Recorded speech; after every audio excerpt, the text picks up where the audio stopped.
Yung ganito yung mga construct dito tayo sa project natin, parang bahagi ng panibagong construction tips. Kung makikita nyo, meron tayo ditong roofing para sa ating sa ating dirty kitchen. Ayan. Bilang isang site engineer, kailangan alam natin kung alin muna yung mga papa-install natin. Ano. So, hindi lang ako makatapak ngayon dito kasi bagong kasi yung tiles dito. Ano.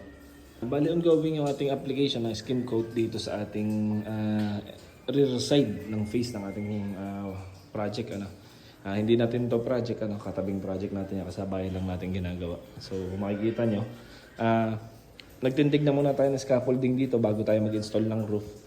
Dahil once na nagpa-primer tayo at nag-a-apply ng skim coat dito sa ating pader, ayan.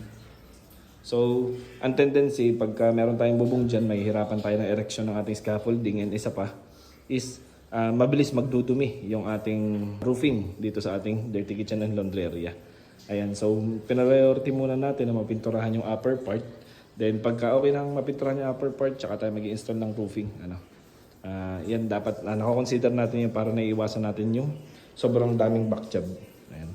So yun na po muna ang share natin ngayon. This is Engineer Barlan sharing another construction tips. Thank you mga construct.